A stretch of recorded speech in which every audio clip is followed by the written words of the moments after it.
¿Qué? Vidilla, ¿qué recordamos? Ramón y Cajal. La merda. Muy bien. ¿Qué decía Ramón y Cajal? Para empezar, pregunta, ¿eran uno o eran dos? A ver, fillos y fillas. ¿Sabemos este sistema? Sí. ¿Sí o no? Sí. Vale, muy bien. ¿Por dónde recibe la dendrita la estimulación? No, la dendrita, uy, ¿cómo estoy? La neurona la estimulación. Por las dendritas, que son estas de aquí, ¿vale? ¿Dónde emite la neurona una respuesta? Aquí arriba.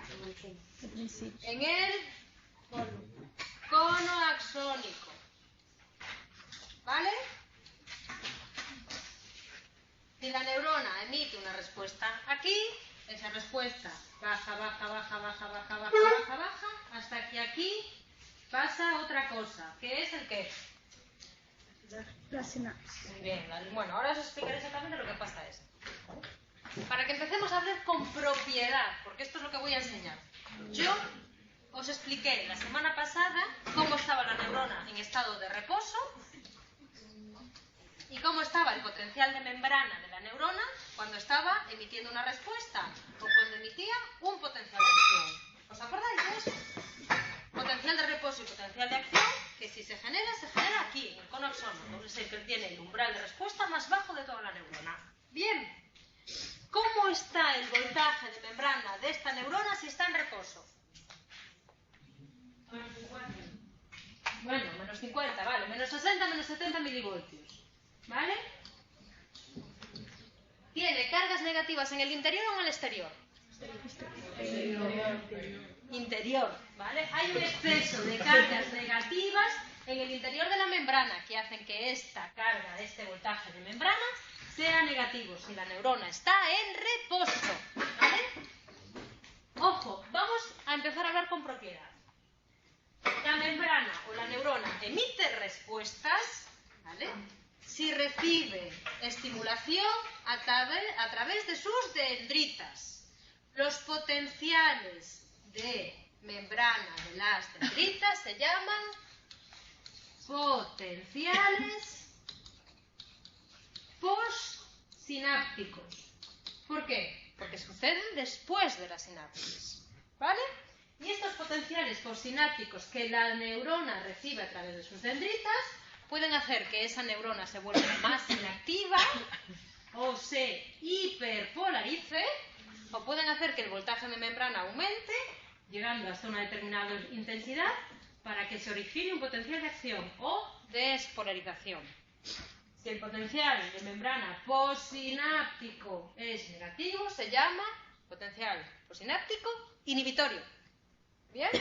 Si el potencial de membrana es positivo, se llama potencial de membrana excitatorio, ¿vale?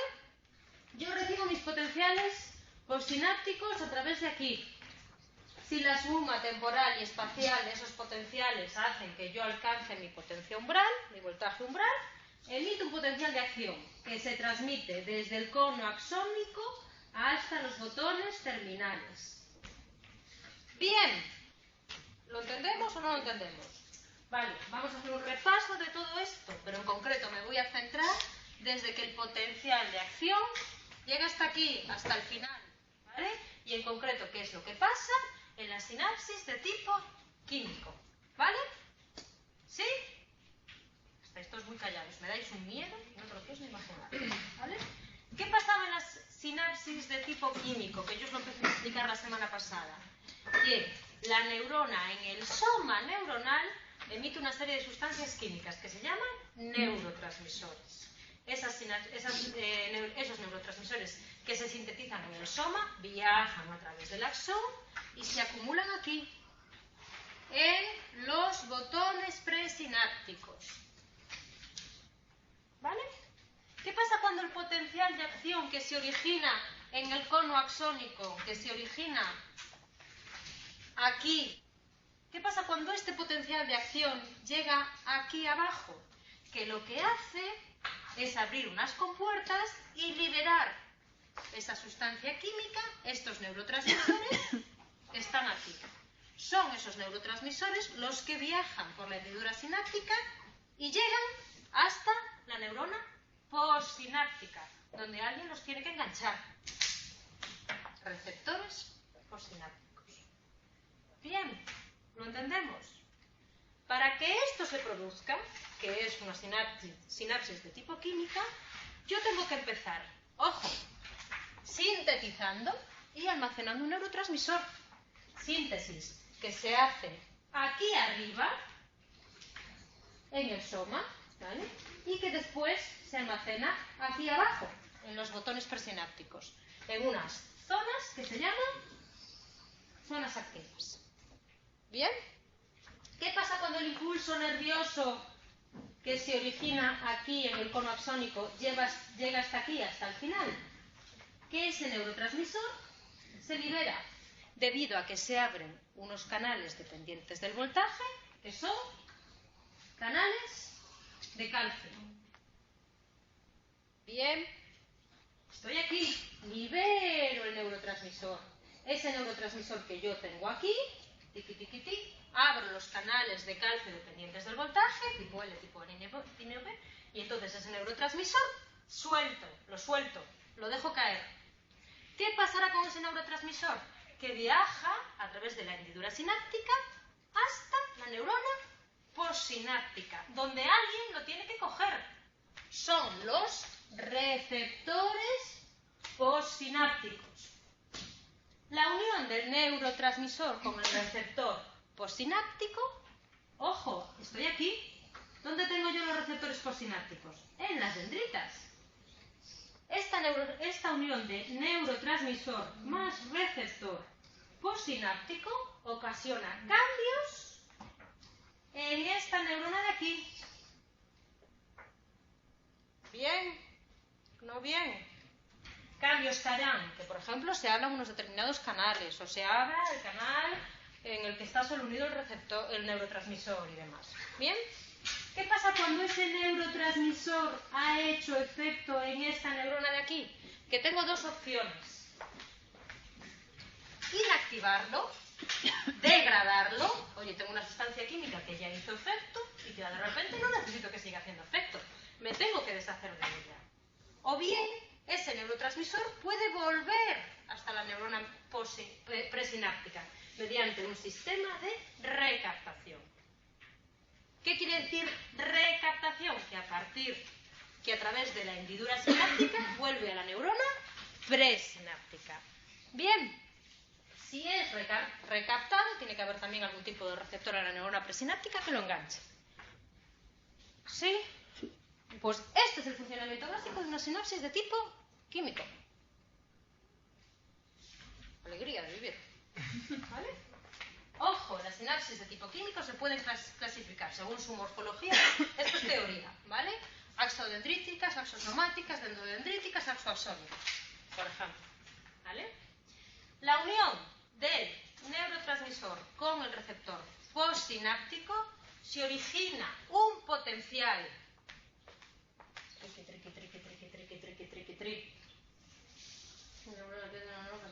Se origina que la neurona postsináptica se active, será una sinapsis de tipo 1. Para que la neurona se active, ¿qué se tiene que volver? ¿Más positiva o más negativa? Más positiva. ¿Vale? Tiene que cambiar el potencial de la membrana postsináptica para que, ¿vale?, responda.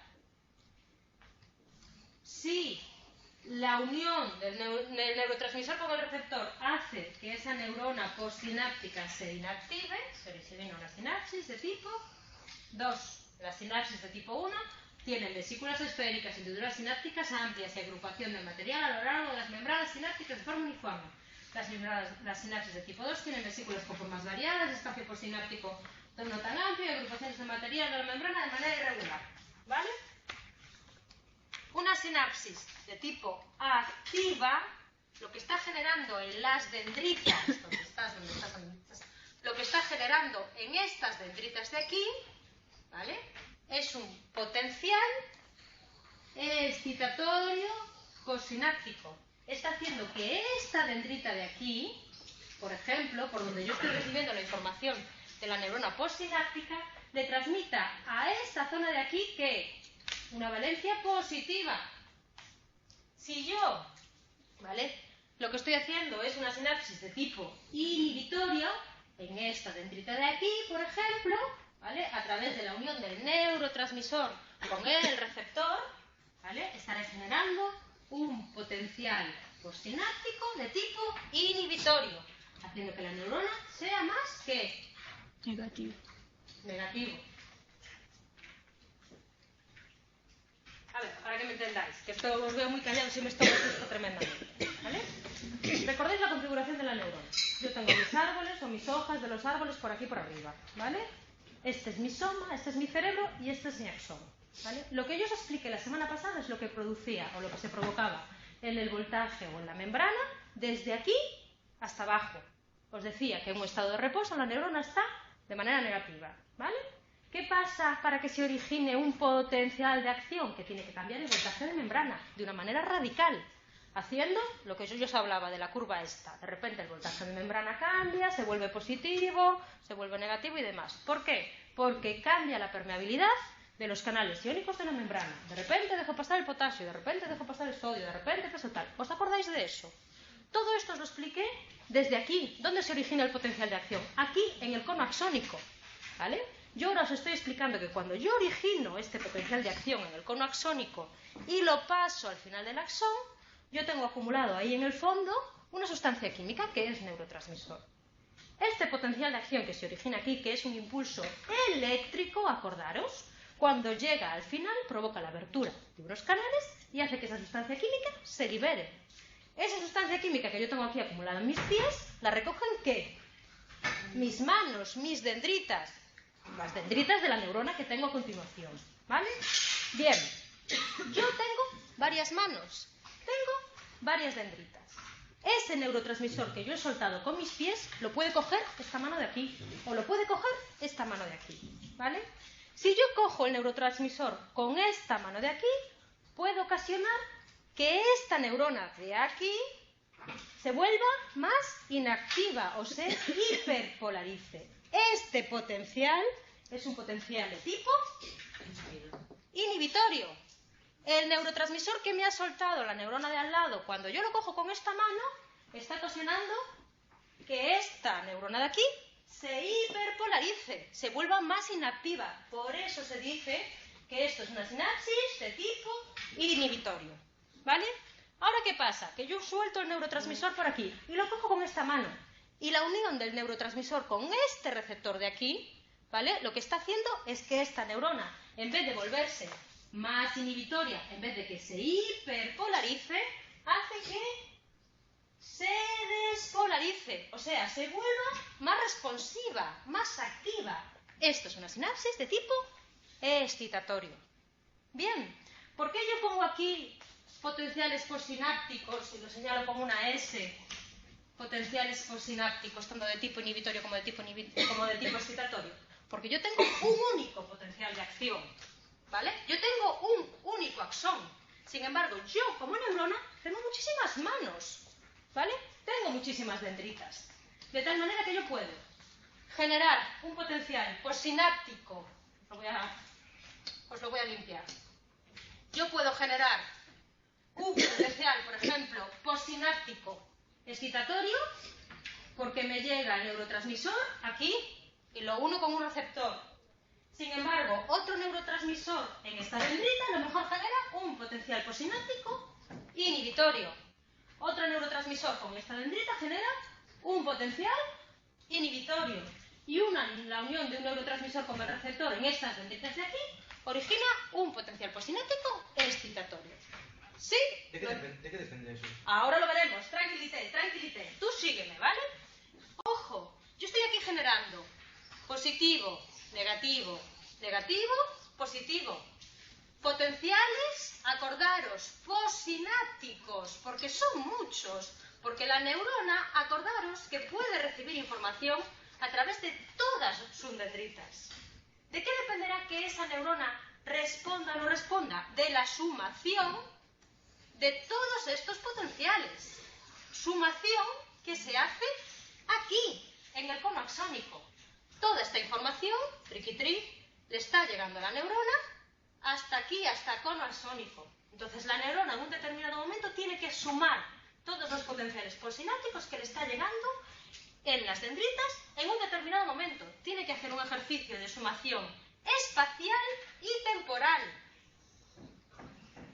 Yo estoy sumando, aquí me llega un potencial postsináptico excitatorio, aquí un inhibitorio, aquí un excitatorio, aquí un excitatorio, aquí un inhibitorio. A través de todas mis dendritas me están llegando distintos potenciales postsinápticos. Para saber si emito una respuesta o no, yo tengo que valorar la intensidad de todos esos potenciales postsinápticos que me están llegando, tanto si son positivos como si son negativos, en el mismo momento, al mismo tiempo. ¿Bien? Y decidir si emito o no una respuesta. Estos potenciales postsinápticos que le llegan a la neurona a través de sus dendritas, recordar que esas dendritas no están cubiertas de mielina, entonces pierden intensidad. Por eso se dice que son potenciales locales graduados o decrecientes. ¿Sí? Estos potenciales son los neurotransmisores. No. Estos potenciales es la unión de un neurotransmisor con un receptor. ¿Por qué se genera aquí un potencial postsináptico? Porque hay una sustancia química, que es un neurotransmisor, que se une a un receptor. Cuando yo me uno a un receptor, puedo abrir un canal iónico. ¿Qué pasa? Si yo abro un canal iónico que deja pasar un ión positivo, ¿qué estaría haciendo? Que esa neurona que está negativa se despolarice o tenga tendencia a despolarizarse. Pero ¿qué pasa si yo abro un canal iónico que deja pasar un ión negativo? Haré que se hiperpolarice. ¿De qué depende de que se genere un potencial postsináptico excitatorio o inhibitorio? Del receptor al que se une el neurotransmisor. Si la unión del neurotransmisor y el receptor ocasiona que se abran los canales para el calcio o los canales para el sodio, recordar que el calcio tiene valencia positiva y el sodio tal, ¿qué es lo que se generará? Un potencial de tipo excitatorio. Estoy dejando que entren iones que son positivos. Entonces, ¿qué estoy haciendo? Disminuyendo la valencia negativa del potencial de membrana. ¿Oye? ¿Qué pasa si yo al unir el receptor con el neurotransmisor hago que se abra el potasio o el cloro? Que estaría generando un potencial de tipo inhibitorio. ¿Lo entendemos? Entonces, ¿de qué dependerá que se produzca un potencial excitatorio o un potencial inhibitorio? Del receptor al que se una el neurotransmisor y del tipo de canal que abra. Bien, ahora sí. Vale. ¿Qué pasa? Ojo, yo os hablo del receptor al que se una el neurotransmisor. ¿Por qué? Porque yo tengo en mis dendritas dos tipos de receptores. Unos que se llaman receptores ionotrópicos, que cuando se une el neurotransmisor a ellos inmediatamente se abran, ¿vale? Y otros que se llaman metabotrópicos, que cuando se une el receptor a ellos se abren, pero porque cambian el metabolismo intracelular. ¿Vale? Yo abro este receptor, ¿por qué? Porque la unión del receptor con el neurotransmisor provoca una serie de cambios químicos que cambian el metabolismo celular. Unión del neurotransmisor con el receptor provoca una activación de una determinada proteína. La proteína G activa el metabolismo celular para producir moléculas mediadoras que se llaman segundos mensajeros, que pueden ser estos de aquí, ¿vale? Y estos segundos mensajeros provocan la apertura de los canales iónicos. Evidentemente, esto es automático. Neurotransmisor más receptor ionotrópico, apertura automática de ese receptor, ¿vale? O de ese canal. Esto requiere más tiempo, ¿vale? Porque esto cambia el metabolismo de la célula, pero también permite que se abran más canales, no solo al que yo me uno. ¿Lo entendemos? Bueno, estáis ahí un poco que no lo sabéis muy bien. ¿Vale? ¿Sí?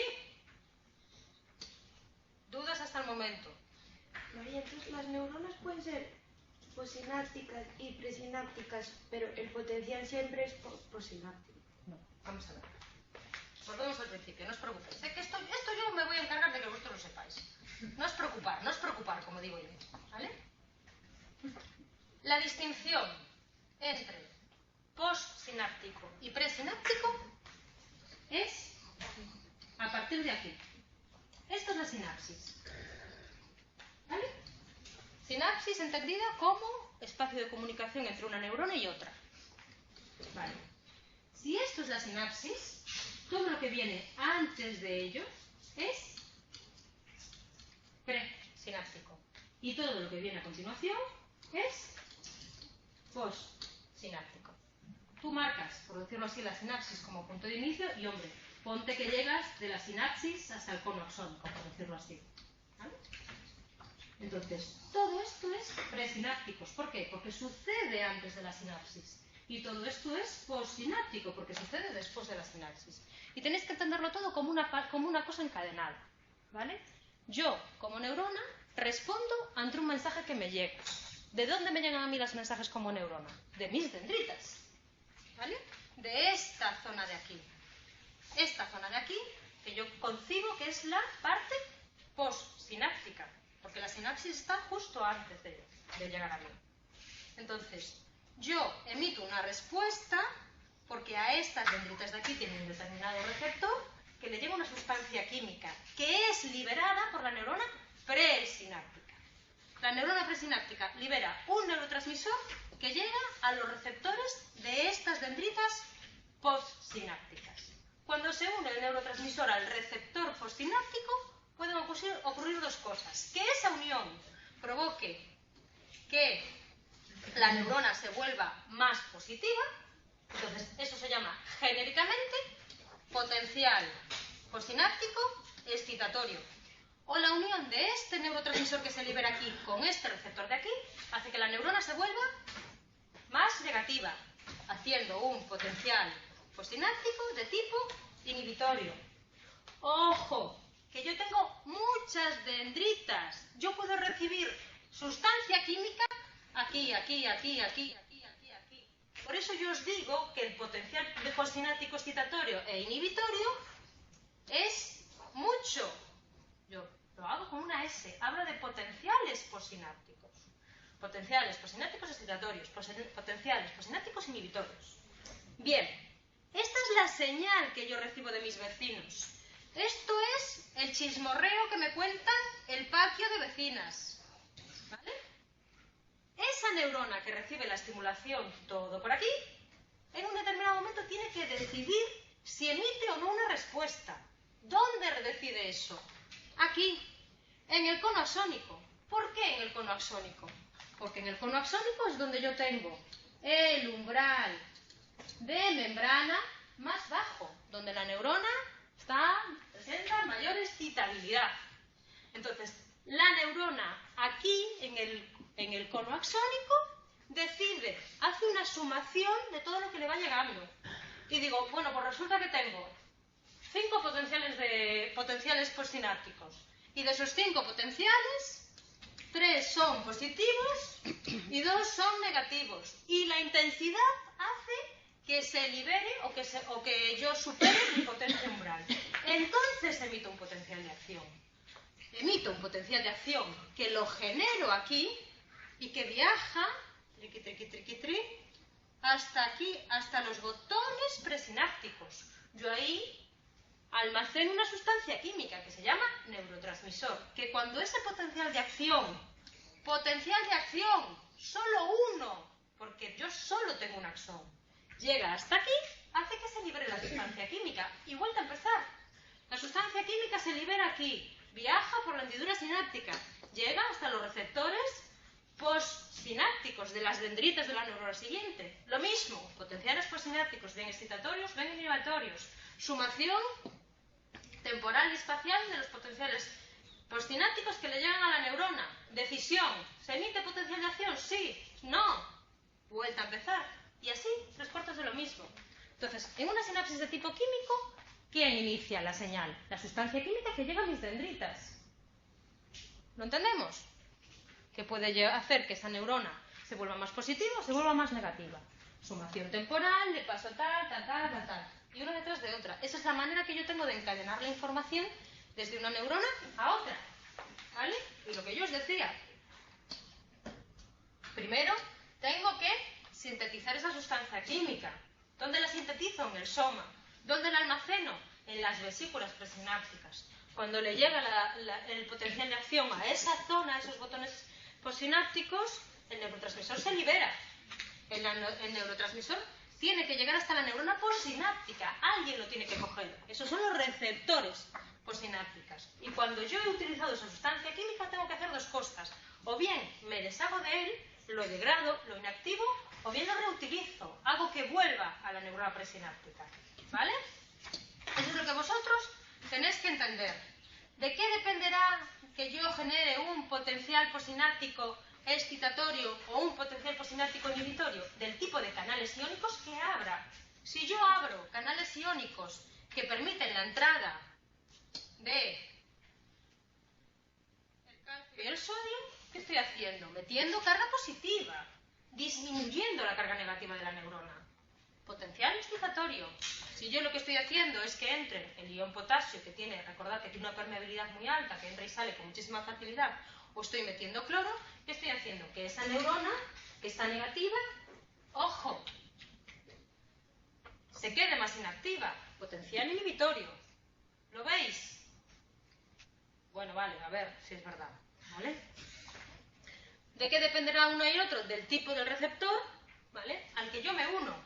Dos tipos de receptores, hablando así de manera genérica. Receptor ionotrópico y receptor metabotrópico. ¿Qué pasa con el receptor de tipo ionotrópico? Que cuando yo recibo el neurotransmisor, me abro. Solo me abro yo. ¿Vale? Y dejo pasar un tipo de ion.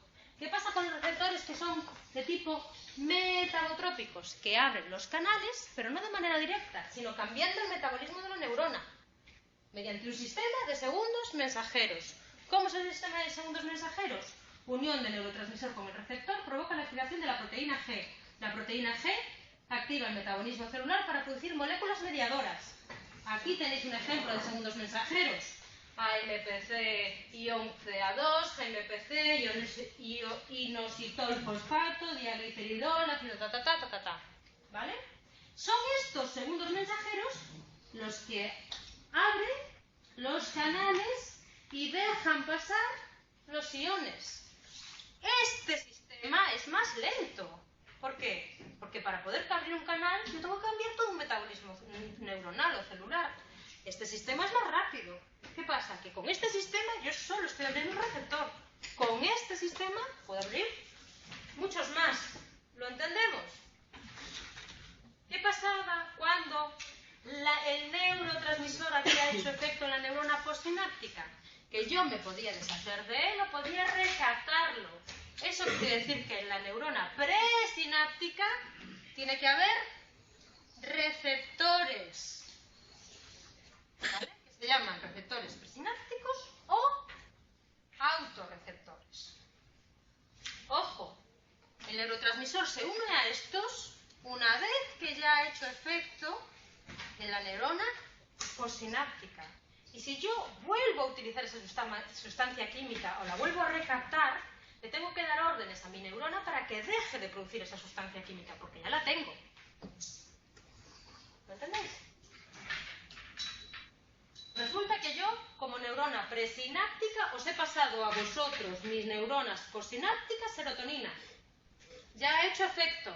Y me la volvéis a traer a mí. La estoy recaptando. Yo le tengo que decir a mi neurona que deje de sintetizar serotonina, porque ya la tengo. ¿Lo entendemos? Vale. Los inhibidores, sí, ¿cómo funcionan exactamente ahí?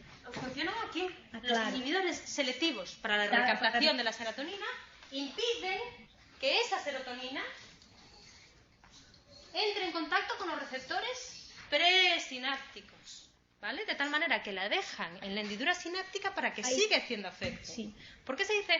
Fijaros qué sentido tiene esto. ¿Por qué se dice que los antidepresivos entre uno de los efectos que tienen es que te hacen ser feliz, vamos, ¿vale? Porque la serotonina, acordaros, que fue uno de los efectos químicos que tenía era disminuir la agresividad y fomentar el buen humor, toda esta historia y demás, ¿vale? ¿Por qué los antidepresivos que son inhibidores selectivos para la recaptación de la serotonina provocan ese efecto? Porque hacen que esa sustancia química siga haciendo efecto y piden que vuelva a la neurona presináptica, de tal manera que siempre está haciendo sinapsis con la neurona postsináptica, siempre está haciendo esa comunicación. ¿Lo veis? Eso es determinado en horas del día. ¿Cómo es ese? Uy, eso ya de horas del día ya no sé. Pero sé que el efecto químico es este. Claro. Hacen que la serotonina se siga almacenando en la hendidura sináptica, de tal que se sigue provocando la comunicación de la neurona con ese neurotransmisor, con esa sustancia química. ¿Vale? ¿Qué diferencia habrá entre un neurotransmisor y un neuromodulador? Atención, los neurotransmisores abren directamente los canales iónicos porque se unen a receptores ionotrópicos, mientras que los neuromoduladores se unen a los receptores de tipo metabotrópicos, de tal manera que cambian la síntesis o el metabolismo de la neurona, activando el sistema de segundos mensajeros. Atención que una misma sustancia puede actuar como neurotransmisor o neuromodulador. Y lo que tenéis en el libro, que yo no os voy a explicar, pero que tenéis que chapar, son todas estas sustancias químicas que pueden ser neurotransmisores y neuromoduladores y que pueden tener efectos excitatorios, inhibitorios y demás. Acetilcolinas, aminas biógenas, aminoácidos transmisores, neuropéptidos, péptidos opioides endógenos, gases solubles, sistema cannabinoide endógeno. Esto os lo estudiáis vosotros. Los psicofármacos que yo os decía con los inhibidores, sí, los asustéis, hombres, y después esto es lo de menos, ¿vale? Los psicofármacos que yo os decía que impedían la recaptación de la serotonina, ¿vale? Eso es uno de los posibles efectos que pueden tener. ¿Por qué? Porque la psicofarmacología puede estar actuando en la síntesis y el almacenamiento de los neurotransmisores, ¿vale? Afectando a las enzimas o sustancias precursores o bien impidiendo el almacenamiento de neurotransmisores en el terminal presináptico. Ojo, también pueden estar afectando a la liberación de esos neurotransmisores, ¿vale? Pueden estar afectando a la apertura de los canales iónicos. Pueden estar afectando cuando el neurotransmisor entra en contacto con el receptor postsináptico, actuando como antagonistas o como agonistas. ¿Qué hacía una sustancia química que está actuando como un antagonista? Impide la unión del neurotransmisor al receptor. Esto os lo expliqué yo en la práctica, ¿os acordáis? ¿Qué hace una sustancia química cuando está actuando como agonista de un determinado neurotransmisor? Se disfraza como él y hace o imita su efecto. Por último, también pueden estar afectando las sustancias químicas o los psicofármacos, ¿vale?, a la degradación de los neurotransmisores o a la recaptación de los mismos. ¿Bien? ¿Nos ha quedado claro cómo se produce una sinapsis? No tenemos ni puñetera idea. No sabemos nada. Hago un repaso, que estáis aquí todos así como muy en plan de tal. Vale, venga, pues vamos a hacer un repaso, como le digo yo, un 101, o sea, básico de todo. ¿Qué empezamos viendo la semana pasada? A ver, la semana pasada empezamos viendo algo muy básico del funcionamiento de una neurona, que era cómo funcionaba su membrana. ¿Os acordáis de esto? La membrana hacía que la neurona separase las sustancias que están en su interior de las sustancias que están en su exterior, ¿vale? ¿Qué pasaba con esa membrana? Que además de separar lo del interior y el exterior, separaba unas sustancias químicas que estaban cargadas eléctricamente, que se llamaban los iones. Iones que podían tener valencia positiva. ¿Cómo se llamaban los iones con valencia positiva? Cationes, o iones con valencia negativa, que se llamaban aniones, ¿vale? Yo, como membrana neuronal, separo lo de dentro, separo lo de fuera, separo moléculas que tienen cargas. Bien. En esa membrana neuronal están actuando 3 fuerzas. ¿Os acordáis de qué 3 fuerzas? La bomba, que era la última. Bueno, vamos a lo básico, ¿vale? En esa membrana neuronal en la que yo estoy dividiendo iones por un lado y iones por otro, estoy impidiendo que se mezclen entre ellos. Solo pueden pasar por unos determinados pasadizos que se llaman canales, ¿vale? Muy bien. En esos canales están actuando tres fuerzas. Primera fuerza, la que no discrimina en función de las cargas, sino que discrimina en función de la concentración. De tal manera que moverá a los iones, ¿vale?, en función de si están más o menos concentrados en el interior o en el exterior. Si yo tengo más iones, por ejemplo, potasio en el interior y menos en el exterior, la concentración hará que esos iones salgan, ¿vale? Segunda fuerza, la que discrimina con cargas, ¿vale?, y hace que iones de distinta carga se atraigan e iones de la misma carga se repelen, ¿vale? De tal manera que positivo con positivo no puede mezclarse, pero positivo con negativo sí. Aún por encima, si todo fuese idóneo y demás y tal, para colmo de males hay una tercera fuerza o una tercera característica de esa membrana que está dificultando todo, que es que la membrana no es igual de permeable para todos los iones, ¿vale? Es muy permeable al ¿qué?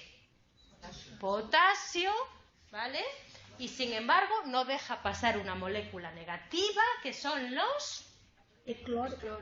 No, los proteicos orgánicos, ¿vale? Acordaros que había una molécula negativa, que son las moléculas proteicas orgánicas, que se acumulaban en el interior, ¿vale? Y la permeabilidad para el cloro y para el sodio es intermedia, ¿vale? Como estas moléculas proteicas negativas no pueden salir del interior... María, a ver, la permeabilidad es mayor para el potasio, después Sí. para el cloro y después para el sodio. Sí. El cloro solo está en medio. El cloro está en medio, sí, ¿vale? Por eso os digo que la permeabilidad para el cloro y para el sodio es intermedia con respecto a estas dos. Estas no pasan, el potasio pasa libremente, ¿vale? La acumulación, como estas no pueden salir del interior, es la que hace que la neurona en estado de reposo tenga una carga que negativa, ¿vale? Y la permeabilidad de los distintos canales cambia en función de si la neurona está transmitiendo información o está descansando, ¿vale? Eso hace que la membrana tenga un voltaje que si está descansando es de reposo y si está transmitiendo es un voltaje o un potencial de acción, ¿vale? De reposo, ¿cómo tengo yo la membrana? ¿Cómo tengo el canal? ¿Cómo tengo los iones? Menos 60, menos 70 milivoltios, ¿vale? Con un exceso de cargas negativas en el interior de la neurona con respecto al exterior, ¿vale? ¿Qué pasa si a una membrana, a una neurona que yo tengo con un canal con un potencial de membrana de menos 60, menos 70, le llega una estimulación positiva que hace que este voltaje llegue a alcanzar, por ejemplo, los menos 50? Se origina un potencial de acción, que es esto de aquí. ¿Os acordáis? El potencial de acción no es más que una rápida inversión del voltaje de membrana, hasta que este voltaje alcanza los 50 milivoltios. Definición pura y dura, ¿vale? Después recupera su voltaje negativo, ¿vale? Pero alcanza los 50 milivoltios. ¿Por qué se produce esa rápida inversión del voltaje de membrana? Porque a la neurona le llega una estimulación que hace que se abran sus canales de sodio y de potasio. Primero, ¿qué canales se abren? Los de potasio, ¿vale? Primero se abren los canales de potasio, de manera automática. Como la neurona es negativa en el interior y yo estoy dejando pasar una carga positiva, los iones de potasio entran de forma masiva. La entrada de iones de potasio hace que se abran los canales para los iones del sodio, ¿vale? Que siguen entrando, pero de una manera muchísimo más paulatina y posterior a estos, ¿vale?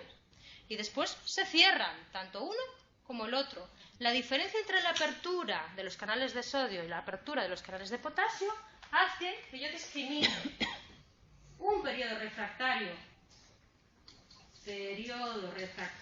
absoluto, donde la neurona reciba la estimulación que reciba, no va a transmitir una respuesta. ¿Por qué? Porque aquí tengo abiertos los canales de sodio y de potasio, y un periodo refractario de tipo relativo, donde la neurona transmitirá información siempre y cuando se llegue a la potencia umbral más el incremento de esta diferencia de aquí. ¿Por qué? Porque aquí ya tengo cerrados los canales de potasio, pero sigo teniendo abiertos los canales de sodio. ¿Bien? ¿Qué pasa cuando este potencial de acción llega a los botones presinápticos? Que se libera una sustancia, que es un neurotransmisor, que es el que viaja de la neurona presináptica hasta las dendritas de la neurona postsináptica. Cuando esa sustancia química llega a la neurona postsináptica, hay unos receptores que la cogen y ocasionan unos potenciales postsinápticos. ¿Bien? Que si hacen que la neurona se vuelva más negativa, serán potenciales postsinápticos de tipo inhibitorios. Y si disminuyen la carga negativa de la neurona o hacen que esta se vuelva positiva, serán potenciales postsinápticos de tipo excitatorio. ¿Vale? La neurona, dentro de su cono axónico, hace una integración de todas las señales que le vienen a través de todas sus dendritas y decide si emite un potencial de acción o no. Bien, pues este es el mecanismo que utiliza una neurona para comunicarse una con otra, una con otra, una con otra. Para comunicar la información que me llega a lo mejor en un receptor sensorial que yo tengo en la punta del dedo hasta mi corteza motora. Y para comunicar la respuesta que yo tengo que dar hasta el dedo de mi mano, por ejemplo. ¿Vale? Este sistema de genero un potencial de acción, lo transmito a mi vecina, se lo paso a no sé cuánto, papá, es el que veremos a partir de ahora en los temas 11 y 12. Tanto para recibir la información sensorial que yo tengo alrededor, como para transmitir la respuesta motora. ¿Bien? ¿Por qué? Porque la transmisión de una información no es más que un encadenamiento de sinapsis. Dicho esto, ¿estáis preparadas para las preguntas? ¿Sí o no? Venga, esto es fácil. Venga, que esto lo vais a entender. ¿Cuál de los siguientes potenciales postsinápticos que llegan al cono axónico desencadenaría un potencial de acción en una neurona cuyo potencial de membrana previo a la activación de la sinapsis es de menos 85 milivoltios? El que dé más 85. Ah, no sé, vamos a ver. 23, 75, no tiene ni menos. Sí, 35. ¿Entendéis lo que yo os digo ahora de lo de la sumación? Yo tengo en el cono axónico un voltaje de membrana de menos 85. Y en esta acción, esto es una dendrita, esto es una dendrita y esto es una dendrita. Esto es un potencial postsináptico inhibitorio. Sí. Y esto es un potencial postsináptico Claro. excitatorio. Entonces, a esta neurona que tiene un voltaje de menos 85 menos que si yo le sumo esto, menos 105, si una neurona en su cono axónico tiene un voltaje de membrana de menos 85, ¿emite un potencial de acción? No. Siguiente opción. 30. ¿Cuál es el resultado? En números, decirme, ¿menos qué? ¿Menos 70? No sé, yo no lo estoy comprobando. Si una neurona en su cono axónico tiene un voltaje de membrana de menos 70, ¿emite un potencial de acción? Oh. Ajá, vale, claro, es con menos 50. Sí. Menos 55. Si yo en el cono axónico de una membrana, de una neurona, tengo un voltaje de membrana de menos 55, ¿emito un potencial de acción? Sí. ¿Y este de aquí qué? Menos 95. Entonces, de las únicas estimulaciones que recibe la neurona a través de todas sus dendritas, la sumación espacial y temporal de ellas, la única opción que hace que esa neurona emita un potencial de acción es la C. ¿Lo entendéis por qué? Sí. ¿Sí o no? Sí. Venga, seguimos. Cuando se dice que un neurotransmisor es recaptado, estamos afirmando que desde el espacio sináptico que A ha entrado en contacto con la membrana postsináptica, B ha entrado en contacto con la membrana presináptica, C ha producido un potencial postsináptico inhibitorio. D. Ha abierto o cerrado un canal de la membrana posináptica. La B. La B, la C. Ha entrado en contacto con la membrana presináptica. ¿Vale? Ojo, soy del espacio sináptico, vuelvo, ¿vale? Chicos, el efecto esencial del potencial de acción al llegar al terminal axónico es la liberación del neurotransmisor. Pero el mecanismo concreto a nivel de dicho terminal axónico implica que A. El cierre de los canales de sodio dependientes del voltaje. B. La apertura de los canales de potasio dependientes del voltaje. C. La apertura de los canales de calcio dependientes del voltaje. D. La apertura de los canales de sodio dependientes del voltaje. La C, chavales, la C. Esto es cuando el potencial de acción llega a los botones terminales, ¿vale? Que para que libere el neurotransmisor abre los canales de calcio. Recordad que puede ser de tipo N, de tipo L o de tipo P, ¿vale? Bien, os voy a poner las preguntas que nos quedamos sin ver de la semana pasada. Sobre el potencial de reposo de la neurona se puede decir que A.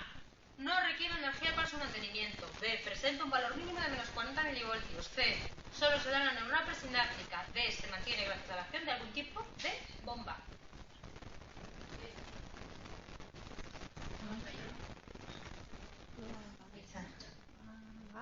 Se mantiene gracias a la acción de algún tipo de bomba. ¿Os acordáis lo que yo os he explicado de las bombas iónicas?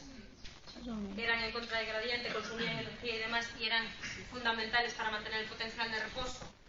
Venga, durante la fase ascendiente del potencial de acción, os estoy hablando de esta fase de aquí, ¿vale? Solo se abren los canales de potasio, se abren los canales de potasio dependientes del voltaje, nunca se abren los canales de sodio, no se abren los canales de potasio dependientes del voltaje. La B.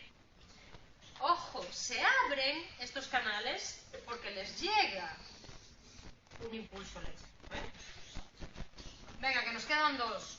¿De cuál de los siguientes ionios depende el periodo refractario relativo? ¿Cuál es el periodo refractario relativo? Este de aquí. Acordaros. Del cloro, del sodio, de los aniones proteicos o del potasio. Sois listísimos. Del potasio. ¿Qué pasa en este estado de aquí? Que yo ya he cerrado mis canales, o estoy cerrando mis canales de potasio. Los de sodio yo los tengo abiertos, los sigo teniendo abiertos, pues los empiezo a abrir ahora, ¿eh? Venga, última pregunta y nos vamos. Sí, a ver. Durante el potencial de acción se observa el qué. En primer lugar, un incremento rápido de la conductancia para el potasio seguido de un incremento algo más lento y menos elevado de la conductancia para el sodio. B. Decrementos acusados de la conductancia para el sodio. C. Incremento rápido y sostenido en el tiempo de la conductancia al calcio seguido de un incremento más acusado de la conductancia al cloro. D. En primer lugar, un incremento rápido de la conductancia para el sodio seguido de un incremento algo más lento y menos elevado de la conductancia para el potasio. No. Atención, ¿qué es la conductancia? Vais ahí a lo loco. ¿Qué os había explicado yo de la conductancia? Que yo puedo abrir un canal iónico, ¿vale? ¿Qué pasa si las fuerzas de los iones están equilibradas en un lado y en otro? Que por mucho que yo abra el canal, no se mueven los iones, porque a lo mejor están igualmente concentrados y hay un equilibrio de cargas. ¿Qué quiere decir conductancia? Conductancia quiere decir velocidad de paso de los iones, ¿vale? Si hay muchísima diferencia de la carga y muchísima diferencia de concentración, la conductancia será mayor cuando yo abro ese canal, ¿vale? Entonces, cuando yo estoy abriendo el potencial de acción al inicio de eso, ¿quiénes son los iones que más rápido pasan? Potasio. Entonces, en primer lugar, yo observaré un incremento rápido de la conductancia del potasio, porque ese es el que más rápido entra. Hay mayor cruce de iones, seguido de un incremento algo más lento y menos elevado de la conductancia para el sodio. ¿Por qué? Porque los canales iónicos dependientes del sodio se van abriendo de manera paulatina y van dejando que este sodio entre poco a poco. ¿Dónde está? Está al revés. Lo deja al revés, ¿vale? Vale, que la herencia. Estoy abriendo... Sí, hombre, estoy abriendo los canales de potasio y estoy dejando que los canales de sodio se vayan abriendo poco a poco. ¿Lo entendemos? Por favor, no os confundáis conductancia con apertura de canales. La apertura de canales no tiene nada que ver con la velocidad con la que los iones pasan a través de ellos, ¿vale? Este tema 10, fillos, os lo estudiáis en Semana Santa, ¿vale?